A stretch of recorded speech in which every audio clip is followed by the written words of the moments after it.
believe or not, terus terang unbelievable. Ketika diumumkan who is the winner yang menjadi pemegang medali emas untuk di bidang penjualan pada saat itu, keluar foto saya dan nama saya tak terus terang tertegun pada waktu itu. Tujuh, saya nggak ngeluarin biaya sama sekali, alhamdulillah bisa bikin rekor muri di situ. Dan akhirnya kejadian 24 Februari 2006 saya berhasil membuat satu rekor baru, bukan hanya Indonesia, bahkan kata Pak Jasmana, kamu pembuat rekor dunia, karena di dunia belum ada. Syukur-syukur bisa dimasukin Guinness Book Record katanya. Saya menghilang dari peredaran, di situ mulai redup, orang sudah mulai banyak tidak kenal saya, terpuruk dibandingkan masa-masa kemasan sebelumnya. Itu suatu pertanda ya, teguran dari Allah Subhanahu wa Ta'ala. Berarti saya harus pindah jalur.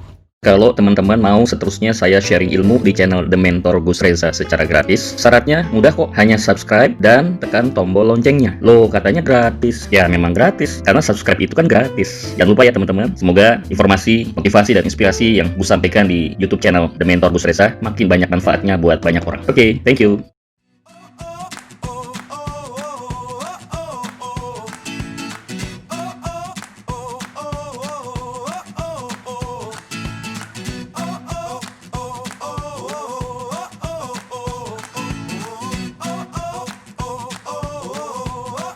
Ya teman-teman, saya ingin melanjutkan bagian terakhir daripada kisah perjalanan Gus, di mana Gus mengalami beberapa kali turning point dalam hidup, tapi Gus memandang setiap turning point itu merupakan sebuah momentum of truth, sebagai satu momen perubahan dalam kehidupan Gus. Setelah saya lepas dari Curug sebagai dosen, kemudian saya masuk ke dunia yang sama sekali baru, asing, saya tidak punya latar belakang di bidang itu, bahkan saya tidak pernah kursus di bidang itu, ya nol sama sekali, nol pengalaman saya, yaitu bidang sales and marketing. Kenapa saya memilih sales and marketing? Karena pekerjaan sebagai sales itu tidak menuntut adanya latar belakang pendidikan, tidak menuntut usia tertentu, tidak menuntut adanya nilai-nilai tertentu. Ya, di situ yang dibutuhkan cuma dua. Mampukah kamu menjual, dan mampukah kamu memimpin suatu tim? Itu aja yang dibutuhkan. Jadi siapapun di dalam dunia sales dan marketing yang bisa menjual paling banyak, yang bisa memimpin grup yang paling bagus, dia akan terus meningkat karirnya, dan tentu saja income-nya pun akan terus bertambah. Itulah pertimbangan Gus. Kalau Gus masuk ke dunia penerbangan lagi, pasti akan mulai dari nol dengan teman-teman yang hampir sama. Jadi saya mencoba satu terobosan baru, terinspirasi oleh seorang tokoh di bidang karir dan sukses, yaitu Profesor Dr. Gordon Dryden dan Janet Foss, yang menyebutkan di dalam kuantum bisnis, belajarlah Anda memasuki suatu bidang yang di luar dari kompetensi Anda. Ya, kita tidak pernah tahu, jangan-jangan kompetensi yang selama ini kita geluti belum tentu menjadi pilihan profesi kita selanjutnya. Jadi Gus memutuskan bismillah. Ternyata memang benar pilihan Gus, dan juga kehendak Allah tidak salah. Jadi Gus memasuki bidang sales marketing yang tentu saja tidak mudah. Ini bidang yang sangat asing, saya nggak pernah punya pengalaman sebelumnya. Background saya nol besar, nggak pernah kursus, nggak pernah kuliah di bidang ekonomi, apalagi marketing dan manajemen. Tapi bismillah, Gus yakin inilah pilihan yang terbaik, ini kesempatan saya besar untuk maju. Teman-teman, waktu saya jadi sales, saya benar-benar ngalamin dari bawah, dari mulai namanya door to door, dikejar anjing, kemudian dikasih makan siang, bahkan sampai mau diajak jadi mantu ya. Padahal gue sudah berumah tangga pada waktu itu. Luar biasa. Jadi kalau boleh saya ringkas dari sekian puluh tahun pengalaman saya di bidang sales, intinya adalah selling is the best personality school that I have ever seen. Bahwa penjualan adalah sekolah kepribadian yang paling baik di dunia. Karena apa? Karena kita belajar banyak karakter manusia, kita sendiri juga membentuk kepribadian lebih matang. Kita jauh lebih sabar, kita lebih telaten, kita lebih tanggung jawab, dan kita lebih disiplin. Ini yang gue rasakan. Hampir semua industri bidang jasa sudah gue masukin, dari mulai yang namanya retail, kemudian consumer goods, traveling, forex, stock exchange,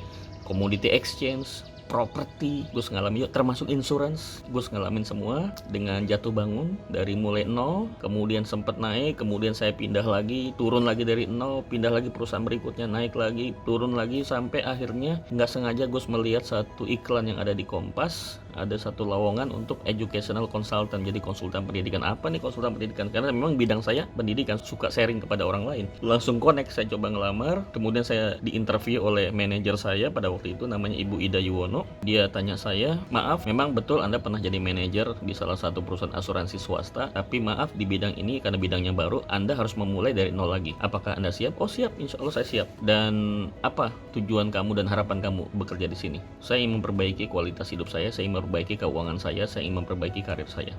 Nggak apa-apa, saya harus mulai dari nol. Kemudian saya tanya, Bu Ida, berapa penjualan tertinggi yang pernah ada di perusahaan ini? Penjualan pribadi. Beliau mengatakan 35 juta. Terus apa rencana kamu?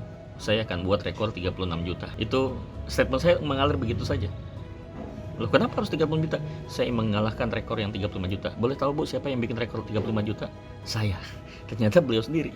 Jadi saya begitu masuk perusahaan itu seperti kayak bersaing dengan manajer saya sendiri. Dan believe or not teman-teman, 2 bulan kemudian saya naik jadi area manager. Ya, beliau sudah jadi district manager, saya naik jadi area manager. Kemudian 3 bulan berikutnya saya bisa menyusul sejajar dengan beliau district manager, dan berikutnya saya bisa masuk kepada divisional manager. Bahkan di akhir-akhir ya, saya sempat 1,5 tahun di sana.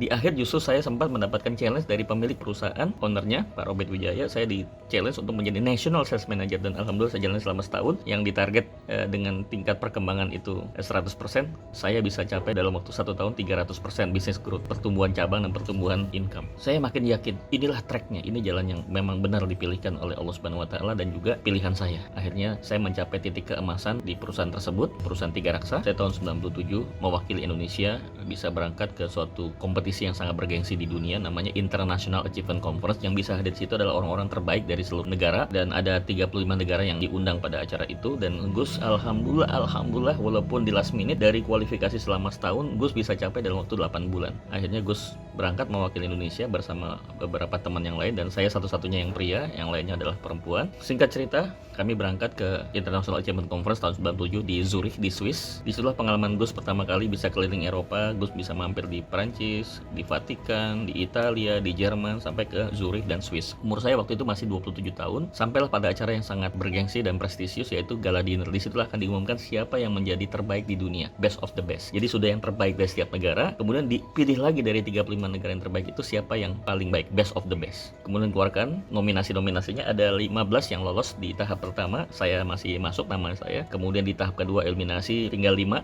ya alhamdulillah saya masih masuk. Di tahap ketiga saya terus terang agak ya debar juga jantung saya. Eliminasi ketiga saya masih masuk lagi, ya bersama dengan teman kontestan dari Kanada dan juga Australia. Believe or not, terus terang unbelievable. Ketika diumumkan who is the winner, ya yang menjadi pemegang medali emas untuk di bidang penjualan pada saat itu, keluar foto saya dan nama saya. Saya tak terus terang tertegun pada waktu itu. Kemudian teman saya nyolek, itu nama kamu, kamu maju katanya, kamu maju. Itu saya, ya, iya kamu menang gitu. Selamat ya aku. Wah, semua kasih selamat pada saya.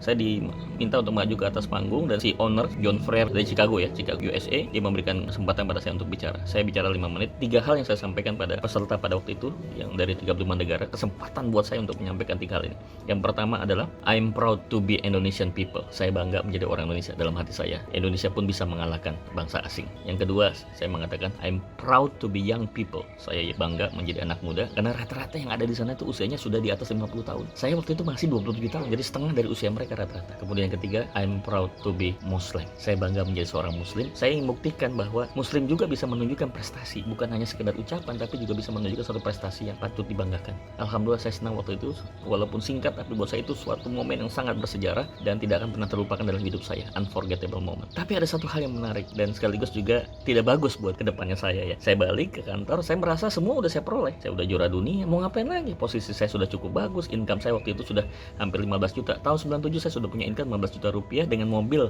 yang menjadi idaman pada waktu itu, mobil Escudo warna hitam. Itu atas nama saya. Apalagi untuk seorang usia itu. Jadi saya berada di satu puncak prestasi yang terbaik ya. Setelah saya mengalami kesulitan-kesulitan hidup sebelumnya, saya hanya bisa naik motor, ya mau beli mobil aja nggak kepikir. Jangankan beli mobil, untuk kehidupan sehari-hari, rumah masih ngontrak, bahkan dipinjemin beberapa tahun oleh mertua untuk tinggal bersama mereka gitu. Jadi dari ngontrak ke ngontrak, saya ini kontraktor, dari ngontrak ke ngontrak gitu, belum punya rumah yang permanen. Padahal saya udah punya anak 2, mau punya anak 3, sedikit lagi anak saya yang ketiga akan lahir, ditambah lagi 2 tahun berikutnya anak yang keempat lahir. Akhirnya Allah memberikan satu karunia pada saya. Itulah masa-masa keemasan. Tapi di saat yang lain saya merasa jadi malah berada di zona nyaman. Kok kayak udah malas melakukan apapun gitu. Wah, ini nggak bagus, kalau begini nggak bagus. Akhirnya saya memutuskan untuk keluar. Dan saya punya prinsip, tidak mau keluar dari satu perusahaan kalau saya tidak memberikan prestasi terbaik di perusahaan itu. Jadi boleh catat rekam jejak saya selama di perusahaan itu, hampir rata-rata setelah saya mencapai satu prestasi baru saya keluar. Tidak pernah saya meninggalkan perusahaan sebelumnya itu dalam kondisi terpuruk atau jatuh, tidak. Rata-rata sudah memberikan satu pencapaian ya, kontribusi. Itu menurut saya adalah suatu legacy ya, satu warisan yang bisa kita dapatkan pada perusahaan yang sebelumnya. Dan kami tetap menjaga hubungan baik. Sampai hari ini kami masih tetap menjaga hubungan baik dengan para pemiliknya, para teman-teman saya yang pernah di perusahaan-perusahaan lama. Saya jaga betul silaturahmi itu. Nah, teman-teman saya waktu itu memutuskan ketemu dengan pemiliknya. Saya golden shake hand, Pak, saya izin untuk tidak berlanjutkan kembali bekerja di sini. Kaget dia, apa kurang gajinya? Apa kurang fasilitas? Kan saya sudah berikan yang terbaik. Bukan soal itu Pak Robert, saya bilang. Saya ingin punya tantangan baru. Apa? Saya mau bikin perusahaan sendiri. Nah, itu katanya dia langsung memberikan apresiasi. Begitu saya memutuskan jadi entrepreneur, dia langsung memberikan apresiasi. Padahal tahu nggak teman-teman, Ketika saya mengatakan saya bikin usaha, sebenarnya saya juga belum ada gambaran kantornya di mana, modalnya dari mana, kemudian siapa yang jadi tim saya. Pokoknya saya asal nyebut aja gitu. Bismillah gitu. Alhamdulillah ya, dengan izin Allah akhirnya saya bisa punya kantor. Tahu nggak, kantor itu adalah garasi rumah yang disulap jadi kantor. Mertua punya garasi luas tuh, saya sulap jadi kantor. Terus gimana caranya saya bikin kartu nama jadi direktur utama? Akhirnya saya merekrut mahasiswa-mahasiswa yang masih fresh graduate, yang masih belum bekerja. Saya bilang sama mereka, mau nggak kalian jadi direktur tapi dengan gaji staff? Wah, pada mau. Alhamdulillah mereka dulu pernah interaksi dengan saya, mendengarkan pelatihan saya, jadi mereka tertarik. Hanya gabung 4 orang, 3 atau 4 orang waktu itu, ya saya ingat betul. Saya kasih mereka jabatan direktur tapi gajinya gaji staff. Saya sendiri kan ada beberapa direktur, jadi saya jadi direktur utama. Jadi itu saya bisa dong pantas untuk memberikan di kartu nama itu presiden direktur gitu. Ya, saking confidence-nya gitu ya. Kantornya di mana? Kantornya itu di garasinya mertua. Tapi supaya tidak ketahuan itu garasi mertua, saya rubah kantornya berupa website. Jadi alamat kantornya ya di website. Jadi kalau mau ketemu lewat telepon aja gitu. Ya, nggak ada modal sama sekali. Yang namanya kita nggak punya mentor, saya nggak tahu bagaimana cara memulai bisnis ini. Akhirnya apa? Ya rugi. Habis waktu, nggak ada hasil. Kita udah nyoba proposal kemana-mana, pada menolak semua. Nggak ada yang mau menerima penawaran proposal dari apa yang saya sampaikan kepada mereka. Waktu itu saya terpuruk banget. Mobil saya jual buat modal, dan modal pun akhirnya habis. Nah teman-teman, dalam kondisi terpuruk itu saya juga bingung. Setiap dalam kondisi masalah keuangan datang teman-teman, ngapain? Nawarin multi level marketing. Ya namanya saya selalu berpikir positif, apalagi ngajak teman sendiri. Ya udah, akhirnya saya ikutin. Saya catat tidak kurang dari 7 multi level marketing yang saya ikutin. Saya tidak mau main-main. Kalau udah masuk dalam satu usaha, saya harus fokus. Ya untuk fokus itu saya harus beli bucket yang terbaik gitu. Tahu nggak teman-teman? Untuk ikut semua itu, kalau di rata-rata satu multi level itu saya butuh uang masuknya ya, untuk uang masuk yang bisa menjalankan bisnis dengan fast track, istilahnya dengan cepat, itu saya mengeluarkan minimal 30 sampai dengan 40 juta kali 7 kurang lebih sudah hampir 300 juta. Jadi saya habis-habisan, dan tidak satu pun di antara semua multi level itu saya sukses. Aduh, ada apa lagi? Padahal kan saya dulu punya background di bidang sales and marketing. Lagi-lagi karena saya nggak punya mentor. Akhirnya alhamdulillah ada gayung bersambut, salah satu sahabat saya. Beliau mengajak saya untuk kongsi karena beliau melihat saya punya background di bidang SDM, pelatihan. Dia punya perusahaan, dia sudah bikin holding company. Dia bikin salah satu anak perusahaannya itu adalah bergerak di bidang SDM. Akhirnya saya direkrut untuk gabung sama beliau. Jadi waktu itu saya mendapatkan saham dan sekaligus juga menjadi presiden direktur. Namanya PT Multi Utama Motivindo. Sempat jalan 3 tahun. Begitu saya sudah mulai memfokuskan kepada motivasi dan saya mulai fokus, itu tahun 2004 ya. 2004 saya mulai memfokuskan dari semua pelatihan yang saya peroleh selama pengalaman di bidang sales itu, saya racik menjadi sebuah pelatihan. Itu yang saya publikasikan kepada masyarakat. Ternyata benar. Kalau dulu kenapa banyak yang menolak? Karena saya tidak spesifik menawarkan pelatihan yang terlalu beraneka ragam. Akhirnya saya fokuskan spesialisasi di motivasi. Cuma ada satu kegambangan juga di situ. Saya udah menyampaikan, mendeklarasikan pada publik sebagai seorang public speaker di bidang motivasi, tapi saya sendiri nggak punya mentor di bidang motivasi. Saya cari informasi di mana saya bisa ketemu seorang motivator paling top di dunia. Akhirnya ketemu seseorang dan saya ingin belajar sama dia, dan biayanya nggak murah, ratusan juta. Ya harus keluarin lagi duit. Saya nggak punya duit pada waktu itu, masih merintis perusahaan baru. Saya memberanikan diri minjem duit sama rekan saya tadi yang menawari untuk bikin perusahaan, namanya Pak Rosikun. Pak, saya pinjam duit, insya Allah saya akan kembalikan 3 bulan lagi. Benar nih, yakin 3 bulan, insya Allah. Saya berangkat untuk ikuti training beliau. Itu hanya untuk ke trainingnya ya. Saya belum lagi berbicara tentang nginepnya di mana, naik pesawatnya gimana, ngurus visa dan segala macam. Akhirnya saya nyampe juga belajar dengan seorang mentor yang terbaik di dunia, Anthony Robbins. Itu tahun 2004-an ya. 2 tahun setelah saya menjalankan perusahaan yang masih kembang kempis, dan memang efeknya sangat luar biasa. Begitu kita sudah punya ketemu mentor ya, saya belajar banyak dari beliau, pulang saya mencoba menerapkan. Hasilnya tahun 2005 saya bikin buku The Real Battle for Success, buku pertama yang saya bikin, dan itu sangat eksklusif, harga 150.000. Bayangin, tahun 2005 saya bikin buku harga 150.000. Bentuknya adalah bukan portrait tapi landscape, hardcover, dan terbatas hanya 3.000. Bayangkan teman-teman, saya nekat aja, saya lempar ke publik, luar biasa. Ternyata laku dalam waktu sebulan, 3.000 langsung habis, bestseller. Dan saya waktu itu launchingnya nggak main-main waktu itu teman-teman. Launchingnya itu di Klub Golf Senayan. Mengemasnya dengan bagus, kreatif, ya tentu saja membutuhkan biaya. Saya pinjam sana pinjam sini duit, sampai saya bisa menghadirkan loh tokoh-tokoh yang kaliber nasional. Di situ hadir Pak Jenderal Wiranto, di situ hadir yang namanya Ibu Titi Said, Ketua Lembaga Sensor Film, di situ datang hadir yang namanya Mbak Rati Sanggarwati, model, hadir juga yang namanya Dr. Imaduddin Rahmat dari ITSMI, banyak tokoh-tokoh, termasuk yang Dr. Hidayat Nur Wahid yang sekarang menjadi salah satu tokoh nasional juga waktu itu hadir. Mereka mau datang loh dengan saya. Waktu itu yang menjadi MC-nya juga host terkenal di Indonesia ya, Sandi Nayawan, itu menjadi MC saya pada waktu itu. Karena background saya penerbangan, jadi dibuat settingnya tuh kayak suasana penerbangan gitu. Alhamdulillah respon cukup bagus. Dari situlah saya memulai. Terus lama saya berpikir gitu, apalagi ya supaya bisa mengangkat motivasi ini. Akhirnya saya bismillah tahun 2006 saya memberanikan diri untuk bikin rekor muri, karena saya berpikir kalau saya bisa bikin rekor muri akan menjadi pembicaraan nasional dan langsung mencuat di situ sosok saya sebagai seorang motivator yang diakui gitu. Tahu nggak teman-teman apa yang menjadi ide saya waktu itu? Idenya gila banget. Saya pingin bikin rekor muri bicara 24 jam nonstop. Saya melapor ke Pak Jaya Suprana ya sebagai owner daripada muri, terus beliau menyuguhkan proposal pada saya, itu membutuhkan dana tidak kurang sekitar 50 jutaan. Saya nggak ada duit lagi ya. Gimana caranya? Akhirnya saya cari sana cari sini. Itulah kalau kita punya usaha ya, kita berjuang pasti ada jalannya. Akhirnya saya bertemu dengan GM ya, GM PR dari salah satu hotel di wilayah Jakarta Utara. Tepatnya ada hotel dulunya Horizon, terus dia berubah menjadi Hotel Mercure. Kemudian saya bertemu dengan beliau, Ibu Nuraini. Saya bicara sama dia, saya mau bikin acara ini. Saya dengar-dengar katanya hotel ini mau adakan repositioning ya, akan merubah positioningnya dari hotel yang selama ini hotel yang disebut sebagai hotel esek-esek menjadi hotel keluarga dan meeting. Oh iya gitu. Bisa nggak saya nyumbang satu ide? Apa idenya? Saya mau bikin rekor muri di sini 24 jam. Itu kan satu publisitas yang menarik, daripada pasang iklan di televisi kan mahal. Ini akan menjadi publisitas nasional dan harganya murah. Berapa? Ya cuma 60 juta, tapi saya minta event organisernya adalah seluruh yang ada di hotel ini. Wah, boleh juga tuh idenya. Akhirnya PR-nya tertarik, dia nyampaikan kepada bosnya, direkturnya namanya Pak Rainier dari Jerman kalau nggak salah ya. Jadi akhirnya kami diskusi sama beliau, saya yakinkan beliau bahwa ini salah satu cara untuk bisa merubah posisi dari hotel yang lama menjadi hotel yang image yang lama, image yang baru. Akhirnya setuju, subhanallah. Alhamdulillah saya nggak ngeluarin biaya sama sekali. Alhamdulillah bisa bikin rekor muri di situ, dan akhirnya kejadian 24 Februari 2006 saya berhasil membuat satu rekor baru, bukan hanya Indonesia, bahkan kata Pak Jasprana, kamu pembuat rekor dunia, karena di dunia belum ada. Syukur-syukur bisa dimasukin Guinness Book Record katanya, yaitu pembicara motivasi terlama di dunia 24 jam. Dan apa yang terjadi setelah itu teman-teman? Yang terjadi setelah itu adalah saya diundang oleh salah satu perusahaan entertainment yang ada di RCTI, yaitu Check and Recheck. Saya diwawancarai hampir lebih dari 15 menit. Selebritis aja tuh nggak sampai diwawancara lebih dari itu. Saya masuk dulu lagi ngetren tuh Check and Recheck entertainment. Saya diundang, diwawancarai secara khusus, datang ke rumah, diliput segala macam kegiatan kami. Dan efeknya setelah saya masuk ke Check and Recheck di RCTI itu, subhanallah, permintaan training di kantor saya yang PT Multi Utama Motivindo terus meningkat luar biasa. Dulu masih pakai fax ya. Itu fax itu, bundelan fax itu nggak sampai seminggu habis. Kenapa? Banyak sekali permintaan masuk. Akhirnya setelah itu saya memberanikan diri kepada partner saya dalam bisnis untuk spin off ya. Saya keluar meninggalkan perusahaan holding mereka, kemudian saya bikin perusahaan sendiri. Setelah saya selesaikan semua utang-utang saya beranikan diri untuk memisahkan diri untuk bikin perusahaan sendiri, namanya waktu itu PT RLC, Reza Leadership Center ya. Tapi sebenarnya di PT notarisnya tidak seperti itu ya, PT Ridho Lingkar Cahaya. Di kantor yang sama, jadi sebelahan, cuma beda ruangan gitu. Saya udah nyewa sendiri, bismillah gitu.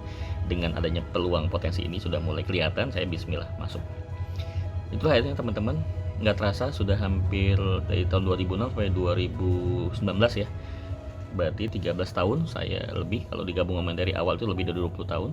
Saya sudah berbicara di hadapan 1 juta audiens, 15.000 jam training, kemudian 1.500 perusahaan nasional multinasional. Sampai terakhir saya mendapatkan earning, bayaran ya. Kalau kita bicara soal sejarah, itu terakhir saya diundang di Bali, Hard Rock Hotel di Bali, yang undang adalah PT Aventis. Waktu itu acara regional conference mereka, saya bicara untuk motivasi selama kurang lebih satu sesi, kurang lebih 2 jam. Saya difasilitasi pesawat Garuda first class, kemudian diberikan difasilitasi kamar yang paling mahal, penthouse di hotel tersebut. Tahu nggak teman-teman, dengan 2 jam saya sharing dalam bentuk bahasa Inggris, karena yang datang adalah regional Asia Pasifik, masuk transfer ke rekening saya 10.000 US dollar. Kalau waktu itu harganya ada 12.000, jadi saya dibayar untuk 2 jam waktu itu tahun 2012 ya, saya sudah dibayar 10.000 US dollar 120 juta untuk 2 jam. Itu sebuah angka yang sangat besar saat itu, yang waktu itu belum banyak pembicara-pembicara seperti sekarang ini. Alhamdulillah saya sudah masuk TV tahun 2002 melalui salah satu stasiun TV Antv, setelah itu menyusul RCTI, habis itu menyusul Indosiar, SCTV, kemudian Metro TV, dan beberapa TV. Hampir semua TV sudah memberikan kesempatan saya untuk sharing masalah motivasi. Tapi setiap masa selalu ada naik turunnya. Terus terang, waktu itu saya terlewatkan ada satu agenda yang sebenarnya sejak tahun 2000 tuh saya sudah mengenalnya. Jadi ada salah seorang sahabat saya anggap adik saya sendiri, datang ke rumah, beliau orang Maluku, menyampaikan proposal perlunya bantuan untuk pendidikan anak-anak yatim yang akibat korban kerusuhan itu di daerah Maluku tahun 2000-an. Saya waktu itu sempat kasih bantuan pada mereka. Waktu itu saya habis ngajar di Merpati, dapat amplop ya cukup tebal, nggak tahu gimana tiba-tiba Bismillah aja langsung saya kasih itu amplop kepada beliau, dan beliau sangat senang sekali. Dan sejak saat itulah pertemuan saya menjadi satu persahabatan yang panjang sampai hari ini pun masih kami lakukan sinergi itu. Alhamdulillah, saya lupa untuk menyadari bahwa itulah sebenarnya yang membuat saya juga ikut terangkat dalam proses karir. Kenapa? Doanya anak yatim. Sempat juga waktu itu saya tidak rutin lagi untuk memberikan bantuan gitu. Tapi setelah saya ingat begitu, saya bismillah coba lagi untuk meniatkan, mengazamkan diri, saya harus berikan sesuatu untuk mereka untuk bisa lebih bagus. Tidak kurang sekarang sudah 658 santri kami, dan 52 sudah sarjana S1, dan ada 8 orang yang mau siap berangkat S2. Nggak terasa, at least ya bulan kurang lebih 200-250 juta bulan yang kita keluarkan untuk membantu mereka. Luar biasa. Fokus di pendidikan saja. Sempat terhenti, mulailah di situ saya mulai masa-masa ya, maaf ya kalau kita bicara sudah punya popularitas, punya masa yang besar, ya, kemudian bayaran mahal, sudah mulai muncul nih, maaf, bibit-bibit kesombongan Gus ya, selalu ingin dihormati orang, egonya tinggi, kalau ada orang yang menghargai langsung baperan ya, marah segala macam, mulai bikin pasang tari, kemudian gengsi ya, kalau yang undang yang kecil-kecil tidak diterima, pokoknya harus korporat besar, dijemput dengan mobil mewah, kemudian naik first class, kemudian bisnis class harus punya ajudan 2 atau 3, kemudian kamarnya juga harus bagus terpisah ya, yang paling mahal gitu. Semua prosedur-prosedur yang dibuat itu memang di masa-masa kemasan saya pada waktu itu, Allah kasih ujian kepada saya. Tahun 2016 saya dikasih kesempatan untuk kunjungan ke Amerika sampai 3 kali, bahkan terakhir sampai 25 negara bagian plus Kanada. Saya menghilang dari peredaran, di situ mulai redup, orang sudah mulai banyak tidak kenal saya lagi. Dan mulai bermunculan pembicara-pembicara muda yang lebih inovatif, lebih kreatif, dan saya termasuk zaman kolonial, saya belum masuk zaman milenial, jadi agak gaptek dalam soal sosial media. Saya tidak banyak menggunakan itu, saya ketinggalan pada waktu itu, saya nggak menyadari, mulai tergerus sedikit demi sedikit, akhirnya benar-benar terpuruk dan menghilang. Ada apa ini sebenarnya? Apakah saya tetap berada di track yang sama? Apakah saya tetap menekuni bidang yang sama? Atau saya harus beralih? Saya terus minta pada Allah, ya Allah, apa yang membuat saya seperti ini? Apa yang kurang? Saya merasa ide-ide saya patut untuk didengar oleh orang, tapi kenapa tidak ada respon? Ini saya merenung, itulah Tuhan sayang sama saya. Udah habis-habisan semua. Saya pertaruhkan untuk memperbaiki citra saya pertaruhkan untuk sewa kantor yang bagus, beli kendaraan yang bagus. Akhirnya semua itu hilang kan. Bahkan saya sempat melego salah satu mobil favorit saya ya, waktu itu Toyota Harrier ya, yang pakai roofnya terbuka itu ya, harganya waktu itu sekitar 400 jutaan ya. Kemudian rumah pun ya, nyaris rumah itu saya gadaikan ya, yang nilainya kurang lebih sekitar hampir 1,5 miliar nilainya, hampir saya gadaikan. Bayangkan kalau sampai itu terjadi, saya mau tinggal di mana? Jadi bisa dikatakan dari mulai awal 2019 sampai penghujung 2019 saya dalam kondisi yang benar-benar terpuruk ya. Terpuruk dibandingkan masa-masa kemasan sebelumnya. Itu satu pertanda ya, teguran dari Allah Subhanahu wa taala. Berarti saya harus pindah jalur. Mungkin selama ini zona itu sudah membuat saya lalai dan merasa nyaman. Akhirnya ya jujur saja mulai agak sedikit berkurang komitmen saya di dalam masalah peribadatan dan segala macam. Ya Allah, Engkau masih sayang sama saya. Saya minta sama Allah benar-benar, ya Allah, tunjuki jalan apa sebenarnya bidang yang saya harus tekuni. Dan saya waktu itu usianya sudah memasuki hampir usia 50 tahun, sudah separuh abad. Saya nggak tahu usia saya kapan akan berakhir. Saya tidak mau di sisa usia saya ini saya salah jalan gitu. Saya ingin memilih yang terbaik, saya memilih yang benar, yang saya bisa banggakan nanti di yaumul akhir. Saya doa nggak pernah putus di setiap akhir sholat, di tahajud saya, di sujud saya, ya Allah, tunjukin jalan saya mana yang benar ya Allah. Saya ingin membahagiakan keluarga saya, membahagiakan orang tua saya, ibu saya masih hidup, kakak dan adik saya, lingkungan masyarakat saya, sahabat-sahabat saya ingin membahagiakan mereka semua. Gimana caranya kalau saya salah jalan? Subhanallah, Allah kasih pencerahan apa usaha yang harus saya jalankan sampai akhir hayat hidup. Dan ini saya berjanji pada Allah, ini akan menjadi satu pelabuhan terakhir sampai nanti saya menjemput kematian, sampai saya harus dipanggil oleh Allah. Inilah yang akan saya persembahkan di depan Allah. Saya ingin husnul khotimah, dan saya ingin husnul khotimahnya berada di satu bidang usaha yang benar-benar diridhai Allah Subhanahu wa taala. Barulah saya menyadari selama ini saya berada dalam satu lingkaran yang harus saya keluarkan. Ini yang bisa mengganggu proses saya dalam mencapai kebahagiaan dunia dan akhirat. Saya ingin hidup tenang dan saya ingin wafat tenang. Saya belum ketemu jalannya waktu itu, sampai akhirnya sampailah sebuah kata yang selalu terngiang di dalam pikiran saya, terngiang di dalam batin saya. Wakaf, wakaf, wakaf, wakaf, wakaf. Ya Allah, apa ini indikasinya? Hanya saya mulai mempelajari dan selalu ada jalan, teman-teman.